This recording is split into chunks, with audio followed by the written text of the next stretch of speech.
Welcome to the For the Love of Language podcast. I'm EJ. And I'm Stacy. And it's been a while, but we're super excited to be back. We're going to talk about categorical perception today, but first, we need to talk about our brand new logo. We are so excited to announce our new logo designed by a good friend of mine, Southpaw. You can find them at Think Southpaw on Instagram. They did such a beautiful, wonderful job designing our new logo. We absolutely love it, and we hope that it will make us a little bit more noticeable, maybe a little eye-catching. Definitely looks more professional. It definitely looks a little more professional, which we are very happy about. So we hope that you like it too. But yeah, many thanks to Southpaw. They were fantastic to work with, and honestly, we couldn't be happier with how it turned out. Yeah, so more exciting things coming.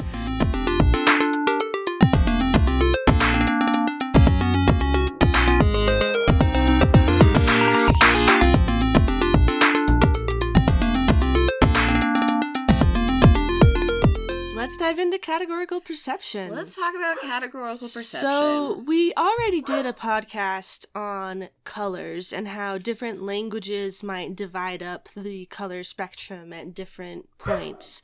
And that's an aspect of categorical perception. Yes, absolutely. But categorical perception, and this is something that I have personally been obsessing over for quite some time. I've been doing a lot of therapy, EJ and friends, and and in my therapy, I've been just kind of considering categorical perception. And to be clear, categorical perception is just this idea that humans tend to see things in categories. We tend to put things in little boxes. We abstract away from something that is technically on a bit of a spectrum and say, no, we're just going to divide it. And we like to do binary dividing, right? Like we like to say, oh, black and white, two very different things, and it's just the two. But reality is far more complex, and we talked about that with color and everything. But this extends to language in particular. The entire study of phonology is specifically different from phonetics because of categorical perception. So let's dive into that a little bit. So when you're talking about phonetics, you're talking about the base isolated sounds of a language. Phonology is then when you take that and you combine them together and they impact each other and all of this. But phonetics is the base sounds that have meaning in a language. And we did another episode on phonetics as well that dives more into this. Yes. But like Stacey was saying, you have this spectrum of sound, especially if you consider vowels. Yeah. You're making different vowels by positioning your tongue in different locations in your mouth, either more upward, more forward, wherever it is. And in English, we have a set of vowels that we've decided are the ones with meaning for us, but in other languages it can be very, very different. Yeah. Yeah, and technically, whenever you're speaking, you may think that you are saying E, and that is the exact same E as another E, but technically, if you look at the acoustics of it, they're very different depending on the context and everything. And even if they are in the same context, there may be time differentiating that, and that messes with it too. So you're never technically saying the same vowel twice if you look at the phonetics, which if you are somebody who maybe gets frustrated by little nitpicky moments like that, you might be like, but how do we ever find out, what possibly could be, how is there ever such thing where you pronounce the same vowel the same exact time all the time? And it's in reality, probably not. But the cool thing about humans is we've been able to take that whole spectrum, and we hear all of those differences when in between the different E's, right? And then we're able to say, oh, even though these technically sound different, they fit within this category, and we can use that category to then encase meaning and other stuff, and we're able to abstract away from all the specificity, right? So categorical perception builds our perception of language, and then it expands everywhere else, which we can talk about in a second. But yeah, and the pragmatic side of me wants to come in and be well, and you can even say things deliberately wrong. Yes. And based on the bigger context and words and sentence, people are probably still going to understand you as long as it's not too pervasive. Yes. In your speech. Yeah, exactly. And that's the beauty of the human mind and categorical perception. And Something that not a whole lot of people know, categorical perception is not something that's talked about a whole lot in a bunch of fields. You only hear about it maybe in psychology, linguistics, stuff like that. But only a few creatures on this beautiful planet that we live on are capable of categorical perception. There are a few species of birds that have categorical perception. There's chinchillas are notorious for having categorical perception. You mean specifically with sounds, right? Specifically with, like, sounds and stuff. It's kind of hard to test whether something has categorical perception, but with sounds it's like a little bit easier. We've even found, I would say that animals do have categorical perception, or they would know what to eat and what not to eat. Right, they have it to an extent, but then some have a more refined categorical perception, or have categorical perception that is on a more broad spectrum, right? But that categorical perception, it serves us as humans, and it serves other animals as well. But us as humans, we've been able to, like, develop all sorts of cool, crazy things, philosophy, science, religion, because of categorical perception. Right. Because we've developed this tool of abstracting and putting things in boxes. Yeah. We've been able to do a lot.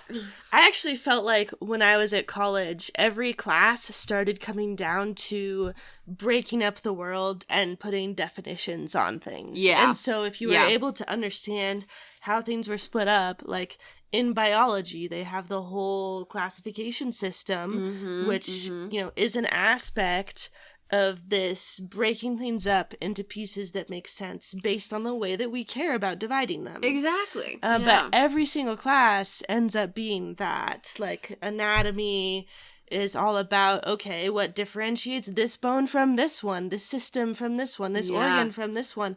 And so we're always doing this, and we're always creating these boxes to be able to express ourselves and, you know, make meaning between us and other people.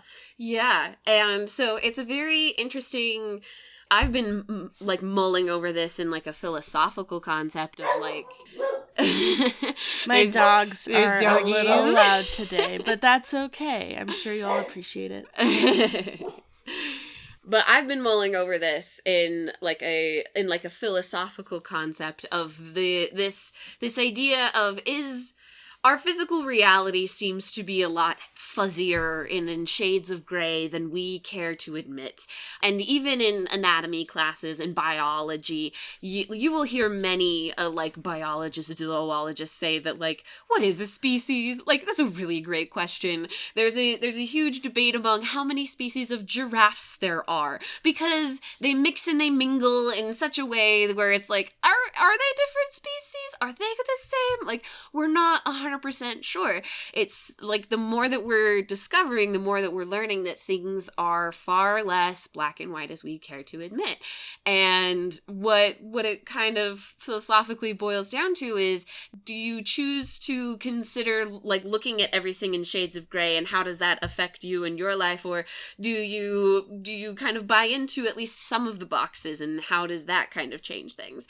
We won't go super into all of that stuff, because I could go on for days about how just exploring that distinction of like, oh, my brain naturally wants to create boxes, but the reality of life is far more nuanced. Just that little dynamic in and of itself is just an interesting thing to kind of consider for yourself, I think. Well, and that's where you can end up with some types of conflict or argument as well. Yeah. If my boxes and the way that I have split up the world into pieces is different from someone else's, maybe we're using the same language, but we're actually talking about different things. Yeah. And so that's really important to note, and especially when you come between languages, like where we talked about with colors, is a good example of, in Russian, there's two different words for blue based on what in English would be a light blue and a dark blue. Yeah. And maybe the language that someone else is using is reflecting something that I haven't created a box for in my head. Like, I don't have that degree of specificity. Yes. Or maybe I only have something that's more specific and doesn't include everything that they're encompassing in that box. Yes, yeah.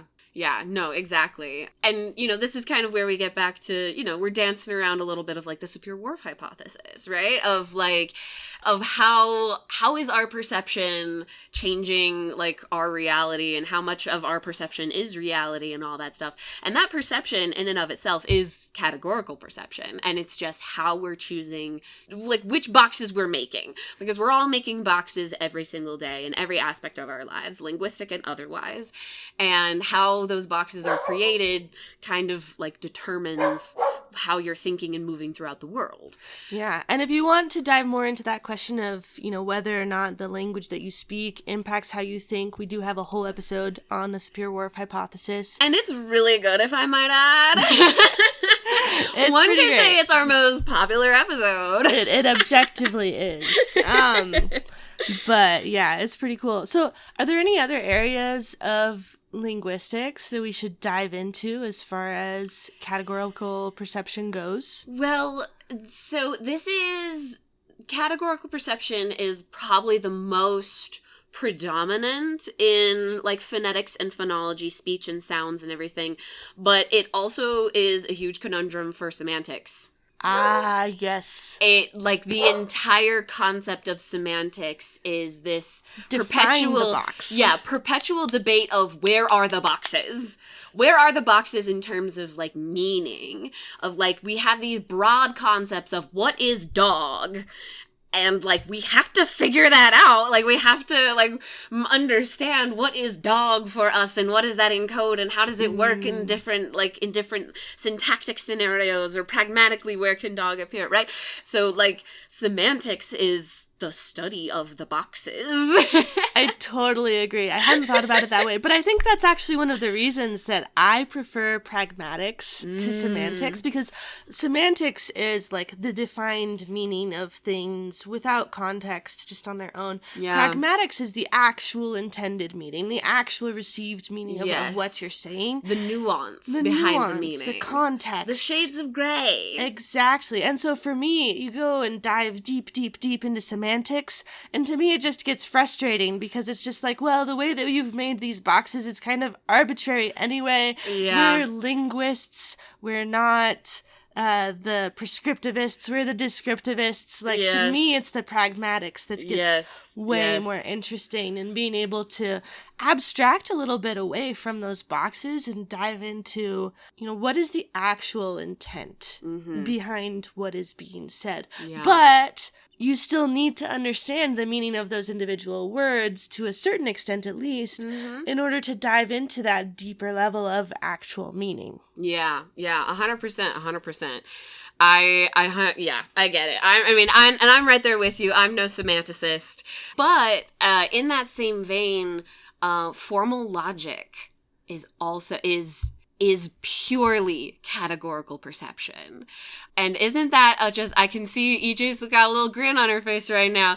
That's just a fun little thing to noodle around in your brain. This whole concept of logic, of defining things, of having things go in this nice, beautiful, perfect order, putting things in like beautiful boxes that influence each other. That's all categorical perception, baby. That's all just us humans trying to find ways of justifying and finding order in a world that I am waxing a bit philosophical today, and that's okay. But the world is, in fact, chaotic, but we love this idea of what if things were perfectly logical? What if everything existed in these little boxes? And don't get me wrong, it sounds like I might be dissing on them. No, I love it. My work, and we've talked about a little bit of some of the work that I've done about, like, with formal logic, and there is a benefit to having these boxes. They are how our brains work. So we cannot deny the efficacy, how well these little boxes, how well categorical perception has served us. Well, and in order to be able to teach and to transfer knowledge, you need to establish categories and buckets of meaning and define those before you're able to establish a base level of knowledge and share it across people. When you make statements like that, though, of like all of logic is based on categorical perception, it makes me think, but it's also such a broad statement that my mind instantly goes to, how can I disprove that? I totally understand. Yet another product of categorical perception. Right, let me break Stacy's boxes. Yep, break my boxes, baby. Let's do it. Let's go there. But yeah, it's a very, it's once you kind of think about the pervasiveness of categorical perception, at least for me, I've begun to see it everywhere, and you get to kind of see how our brains and our minds and us as humans work, how we relate to each other, how we use language and use our like heightened sense of categorical perception to move throughout the world. I feel like every time I say categorical perception, it gets more and more like blurred in my speech. I'm feeling that same way. No, it's a lot of syllables to chomp on. Right? Yeah. So from a practical standpoint, when you're looking at categorical perception with phonetics and phonology, if you only speak one language, you might have to learn how to hear sounds and differentiate them that you're not accustomed to. And that can actually be a really difficult process, but it is possible. Yes, it's 100% possible. Just because our brain functions in black and white does not mean it's not capable of perceiving shades of gray. It just takes time and effort and a little bit of dedication to readjust your boxes or establish where those new boxes are. Yeah, and that's, potentially a theory as to why younger kids are able to acquire foreign languages more easily, is because they haven't already clearly defined those categories as strictly for themselves and as concretely, so they don't need to break out of what they've already established as much to necessarily absorb a different system and a different way of dividing up the world. Yeah. That's just a thought. It is a thought, yeah. I think people take that a lot too far in setting to say adults can't learn another language, because that's something that is so false. There's so many examples of that being false, and I think a lot of people limit themselves based on their own personal belief that it's impossible. And so I definitely don't want to say that, but it does take effort. If you are used to a single system, it takes effort to be able to step away from that and say, hey, I actually need to learn a totally different way of thinking. Yes. So for me, whenever I was learning a different language growing up, starting with the alphabet,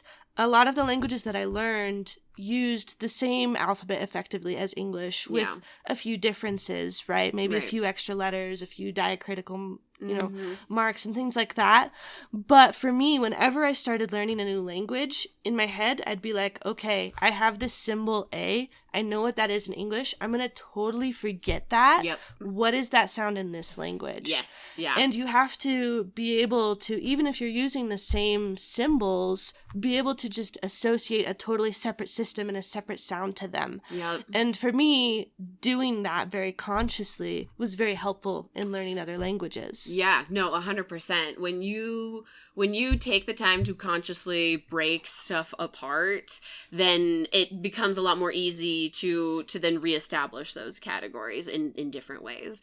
And again, it's like not just with sounds, it's with other things too, other patterns. I've started teaching again. I've started teaching English as an additional language again, and getting people to remember that adjectives come before the noun. That's something that is, and there's exceptions to every rule, but like we need to learn this rule, and you gotta just rethink how you're perceiving like the adjectives in relation to the noun and how they work in a sentence structure.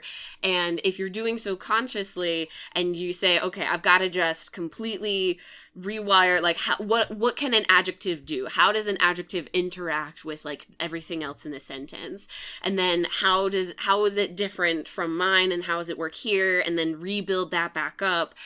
Like that's really where learning happens, is breaking down the things that you already know and then rebuilding it in a different way. Right? And so then you're rebuilding more systems that you can break down again later as you gain more fun knowledge. Categories! Yeah, it's great. Life is just building up and breaking down little cardboard boxes in your brain.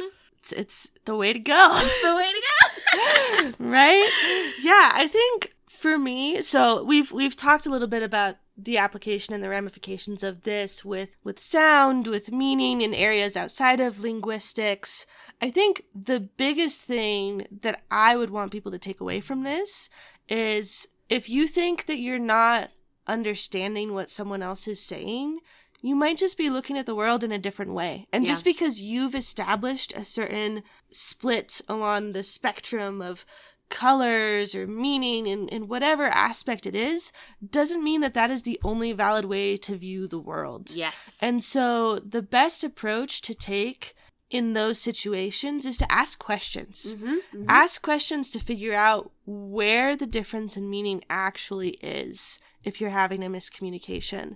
And ask really open questions, like, what do you mean by that?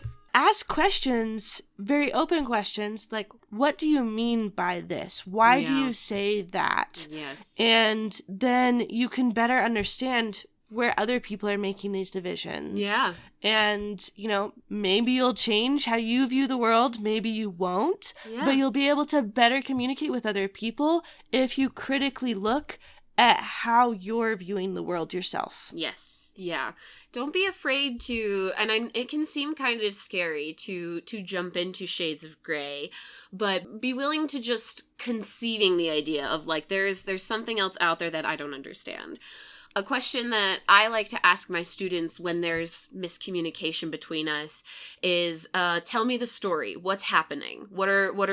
Give me some context, right? Tell me what's going on in your brain. And when you understand the story, when you understand more context, when you get a little bit like more into what is happening, it's easier to say, okay, I see where maybe you have a box here and I have a box here, and here's how we can kind of, combine those two or mitigate those two or learn from each other, learn from those different boxes. But yeah, ask about like what's the story? What's going on behind the scenes? And just leaving it kind of like, I like what you said, leaving it kind of open-ended, having some open-ended, curious questions that's really what facilitates learning. Absolutely. Cool. Well, is there anything you want to add? I think we pretty much wrapped it up. I think you really kind of ended us on a great note there, EJ. Bravo. Well, thank you. It's been a great discussion. Thank you for listening. Follow us on Instagram at Please. For the Love of Language. We'd love to hear from you. I swear one day we'll get better at doing the social media thing. Hopefully. But have a great day.